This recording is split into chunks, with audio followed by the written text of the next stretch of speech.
श्री गणेशाय नमः। दोस्तों, वीडियो शुरू करने से पहले वीडियो को लाइक कर दे और चैनल को सब्सक्राइब जरूर कर दे। Story name is Mary Sanak and this story is begin from chapter 211 and guys don't forget to share your reviews and put on your earphones before starting the video for better experience। तो चलिए शुरू करते हैं। अब तक आप लोगों ने पढ़ा। मुझे नहीं पता कि मन्नत पार्टी में आएगी या नहीं, मेरा दिल कह रहा है कि मन्नत पार्टी में आएगी और आज रात में मन्नत से अपने सवालों के जवाब जरूर लूंगा कि आखिर मुझ में ऐसी क्या कमी थी जो मन्नत मुझे बिना बताए छोड़कर चली गई। क्यों जाने से पहले उसने एक बार मुझसे बात करनी जरूरी नहीं समझी? क्यों जाने से पहले उसने मुझे नहीं बताया? आखिर क्या वजह थी जो मन्नत मुझे बिना बताए ही चली? संजना और विवेक भी अपने मन में कहते हैं मन्नत का इंतजार तो हमें भी बेसब्री से है। अब आगे दिल्ली के सबसे ग्रैंड होटल में रिसेप्शन पार्टी रखी गई थी और उसमें बड़े से बड़े बिजनेसमैन को बुलाया गया था जो शादी में भी नहीं आए थे। उन्हें रिसेप्शन पार्टी में बुलाया गया था। पूरे होटल को बहुत ही खूबसूरती से सजाया गया था। सभी मेहमानों के लिए और बिजनेसमैन के लिए बहुत ही अच्छे से अरेंजमेंट किए गए थे। रिलेटिव्स को अलग रखा गया था और बिजनेसमैन से रिलेटेड अपने बिजनेस पार्टनर को मिस्टर बंसल ने अलग अरेंजमेंट करवाए थे। पार्टी का थीम ब्लैक एंड रेड, इसीलिए सभी लड़कों ने ब्लैक कलर के 3 पीस सूट पहन रखे थे और उनके अंदर रेड शर्ट पहनी हुई थी और लड़कियों ने भी ब्लैक एंड रेड कॉम्बिनेशन से साड़ी या फिर गाउन पहन रखा था। मोक्ष, ऋषभ, विवेक तीनों ने ही ब्लैक कलर का 3 पीस सूट पहना हुआ था। संजना और अंजलि ने रेड कलर का गाउन पहना था और ब्लैक कलर की 3 पीस सूट में बॉक्स बहुत ही हैंडसम लग रहा था। पार्टी में आई सभी लड़कियों का ध्यान मोक्ष पर ही था। लड़कियां किसी न किसी बहाने से मोक्ष से बात करने की या फिर उसके करीब आने की कोशिश कर रही थी, लेकिन मोक्ष सभी को इग्नोर करते हुए सिर्फ दरवाजे की तरफ देख रहा था। बल्कि मोक्ष के साथ बाकी सभी लोगों की नज़र या तो अपनी घड़ी पर जा रही थी या फिर दरवाजे पर, क्योंकि सभी कोई मन्नत के आने का बेसब्री से इंतजार था। सभी लोग पार्टी को एंजॉय कर रहे थे कि तभी फिर से पार्टी में हलचल मच जाती है। ऋषभ, विवेक, संजना और मोक्ष चारों का ही ध्यान अब दरवाजे की तरफ ज्यादा है, क्योंकि उन्हें हलचल से यही उम्मीद थी कि शायद बिजनेस टाइकून प्रेम सिंघानिया आ चुका है, यानी कि मन्नत भी आई होगी। मोक्ष और ऋषभ की आंखों में तो मन्नत को लेकर बहुत सारे सवाल थे, लेकिन 2 लोग ऐसे भी थे जिनकी आंखों में मन्नत को लेकर कुछ और ही चल रहा था, और वो दोनों कोई और नहीं विवेक और संजना थे। विवेक और संजना मन्नत से किसी और वजह से ही मिलना चाहते थे। प्रेम के बॉडीगार्ड सभी रिपोर्टर्स को साइड में हटा देते हैं और तभी प्रेम सिंघानिया और मन्नत बड़े ही शान के साथ अंदर आते हैं, जहां अभी तक सभी लड़कियों का ध्यान मोक्ष पर था और सारी लड़कियां मोक्ष से अपनी नजरें हटा नहीं पा रही थी। अब सभी लड़कियों का ध्यान प्रेम पर था और सभी लड़कियां प्रेम को अपनी लस्ट भरी नजरों से देख रही थी, और दूसरी तरफ सभी लड़कों का ध्यान मन्नत की खूबसूरती पर था। रेड कलर की साड़ी में मन्नत बहुत ही खूबसूरत लग रही थी और मन्नत की साड़ी में से झांकती हुई उसकी पतली सी कमर पर बंधा गोल्डन चैन का पतला सा कमरबंद उससे और भी ज्यादा सेक्सी लुक दे रहा था। इस वक्त कोई भी आदमी मन्नत की खूबसूरती से अपनी नजर नहीं हटा पा रहा था, चाहे वो बच्चा हो या जवान या फिर कोई बूढ़ा आदमी। और जैसे ही प्रेम सबकी नजरें मन्नत पर महसूस करता है तो प्रेम की नजरें सर्द हो जाते हैं और प्रेम एक हाथ मन्नत की कमर में डालकर उसे खुद के करीब कर लेता है। प्रेम का इस तरह से मन्नत को अपने करीब कर लेना मन्नत को अजीब लगता है और मन्नत सबके सामने बहुत ही ज्यादा ऑकवर्ड फील करने लगती है। लेकिन प्रेम तो प्रेम था, उसे कहाँ इन सब चीजों से कोई फर्क पड़ता था। लेकिन मोक्ष जो कि दूर से ही मन्नत और प्रेम को देख रहा था, प्रेम का इस तरह से मन्नत की कमर में हाथ डालकर उसे अपने करीब खींचना मोक्ष के दिल को जला रहा था और बेबसी कुछ ऐसी थी कि मोक्ष कुछ कर भी नहीं सकता। दूसरी तरफ अरोड़ा मैंशन, आरती किचन में अपने लिए व्हाइट सॉस पास्ता बना रही थी। आरती ने इस वक्त ब्लू कलर की साड़ी पहनी थी और साड़ी के पल्लू को समेटकर अपनी कमर पर टक किया हुआ था, इसीलिए आरती की गोरी कमर साफ दिखाई दे रही थी। लेकिन इस वक्त आरती की कमर पतली बिल्कुल नहीं थी, क्योंकि इस वक्त आरती अपने पेट में 2 बच्चे करी कर रही थी। लेकिन प्रेगनेंसी की वजह से आजकल आरती के चेहरे पर निखार आ रहा था, जिससे आरती चमक रही थी और बहुत ही ज्यादा खूबसूरत लग रही थी। लेकिन आजकल आरती को नई नई चीज खाने की क्रेविंग कुछ ज्यादा ही होती थी, इसीलिए आज आरती का मन व्हाइट सॉस पास्ता खाने का कर रहा था, लेकिन आरती अपने हाथों से ही व्हाइट सॉस पास्ता बनाना चाहती थी। इसीलिए आरती ने सारे सर्वेंट को एक तरफ हटा दिया था और खुद किचन में व्हाइट सॉस पास्ता बना रही थी।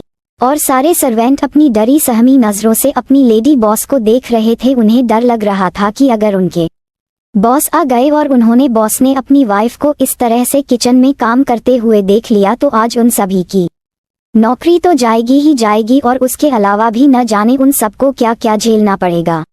और थोड़ी ही देर में जिसका सभी को डर था वही होता है। अखिल अपनी ताई को लूज करते हुए घर के अंदर आ रहा था। अखिल बिना किसी पर ध्यान दिए सीधा अपने कमरे की तरफ जा ही रहा था कि तभी अखिल की नज़र लाइन लगाकर किचन के बाहर खड़े सर्वेंट पर जाती है, जिन्हें देखकर अखिल को थोड़ा अजीब लगता है और अपने कदम किचन की तरफ बढ़ा देता है। सभी सर्वेंट सर झुकाकर खड़े थे और जब उन्हें महसूस होता है कि अखिल उनके पास ही आ रहा है तो सभी सर्वेंट और भी ज्यादा डर जाते हैं। अखिल जब किचन के अंदर देखता है तो उसकी प्यारी वाइफ खाना बनाने में बिजी थी, जिसे देखकर अखिल के चेहरे पर मुस्कान आ जाती है। अखिल अपनी उंगलियों के इशारे से सभी सर्वेंट को वहां से जाने के लिए कह देता है और सभी सर्वेंट सर झुकाकर वहां से चले जाते हैं।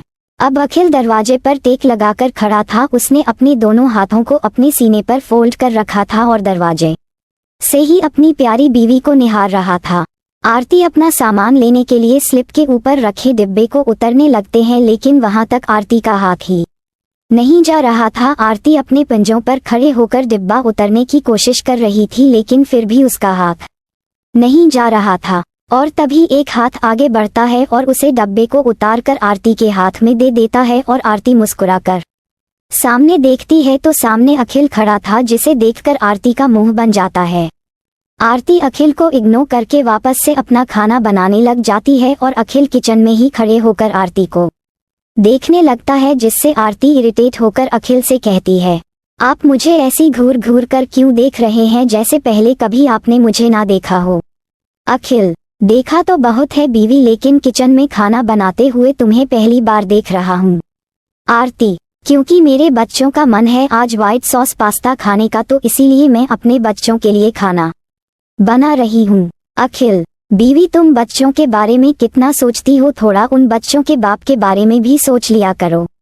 अखिल की बात पर आरती तंज भरे लहजे में कहती है, क्यों, क्या आपने मेरी जिंदगी बर्बाद करने से पहले मेरे बारे में सोचा था? आपको तो कभी फर्क नहीं पड़ा मेरी फीलिंग से, मेरी खुशियों से, मैं क्या चाहती हूँ आपने तो कभी उस बारे में नहीं सोचा। तो फिर मैं ही क्यों आपके बारे में सोचूं जब आप मेरे बारे में नहीं सोचते।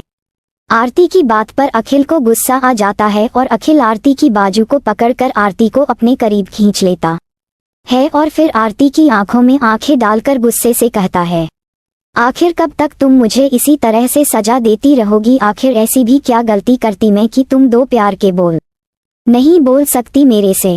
3 साल 5 महीने हो चुके हैं हमारी शादी को, क्या तुम्हें याद है इन 3 साल 5 महीने में कभी तुमने सीधे मुंह मुझसे बात भी करी है? आखिर किस गलती की सजा दे रही हो मुझे? तुम्हारा बीवी हो, मेरी प्यार करता हूँ तुमसे, जो कुछ भी करता हूँ तुम्हारे लिए करता हूँ, हमारे लिए करता हूँ, हमारे बच्चों के लिए करता हूँ।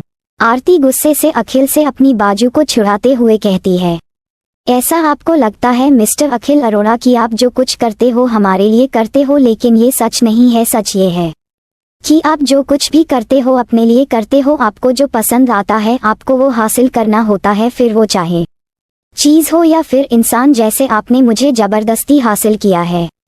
और अब अखिल का गुस्सा भी अपनी चरम सीमा पर पहुंच जाता है। अखिल गुस्से में आरती के जबड़े को पकड़ते हुए गुस्से से कहता है, हाँ मैं ऐसा ही हूँ, जो चीज मुझे पसंद आ जाती है मैं उसे हासिल कर कर रहता हूँ, चाहे वो कोई चीज हो या फिर इंसान। और तुम तो मेरी मोहब्बत हो, तो तुम्हें क्या लगा मैं अपनी मोहब्बत को ऐसे ही हाथ से जाने दूंगा? कभी नहीं। मैं उनमें से नहीं हूँ बीवी जो अपनी मोहब्बत की खुशी के लिए अपनी मोहब्बत को खुद से दूर जाने देते हैं। मैं अपने इश्क पर कुर्बान हो सकता हूँ, लेकिन कुर्बानी नहीं दे सकता। तुम मेरी हो और मेरी ही रहोगी। जितनी जल्दी इस बात को अपने दिमाग में बैठा लगी उतना ही अच्छा होगा। इतना बोलकर अखिल आरती के जबड़े को छोड़ देता है और आरती के सर के पीछे हाथ रख लेता है और दूसरा हाथ अखिल का आरती की कमर पर होता है, जिससे अखिल आरती अपने करीब कर लेता है और अपने होंठ आरती के होठों पर रख देता है और अखिल आरती के होठों को फोर्सफुली किस करने लगता है। अखिल आरती के होठों पर अपना गुस्सा उतर रहा था। अखिल आरती के निचले होठों को अपने होठों के बीच में दबाकर उसे बहुत ही वाइडली तरीके से स्मूच कर रहा था, जिससे आरती को दर्द हो रहा था। आरती अखिल के सीने पर हाथ रखकर उसे खुद से दूर करने की कोशिश कर रही थी, लेकिन अखिल 1 इंच भी आरती से दूर नहीं हो रहा था और आरती के अंदर इतनी ताकत नहीं बची थी कि अखिल से लड़ सके। इसीलिए आरती शांत हो जाती है और अखिल को अखिल की मर्जी करने देती है और धीरे धीरे अखिल का गुस्सा भी शांत हो जाता है और अखिल की फोर्सफुली किस अब डीप और पैशनेट किस में बदल जाती है। और जब अखिल का गुस्सा शांत होता है तो अखिल को महसूस होता है कि आरती ठीक से सांस नहीं ले पा रही, इसीलिए आखिर धीरे से आरती के होठों से दूर हो जाता है। अखिल एक नजर जी भरकर आरती के चेहरे को देखा है। आरती का चेहरा किस करने की वजह से लाल हो गया था और उसकी आंखों में भी हल्की नमी आ गई थी। So don't forget to share your review and comment your best part of an story. और अगर आपने अभी तक हमारे चैनल को सब्सक्राइब नहीं किया तो कृपया इसे सब्सक्राइब करें और बेल आइकन पर क्लिक करें ताकि आप हमारी नई कहानी पहले पा सके। And if you like my story so comments your feelings with heart emoji. तो मिलते हैं नेक्स्ट वीडियो, तब तक के लिए राधे राधे।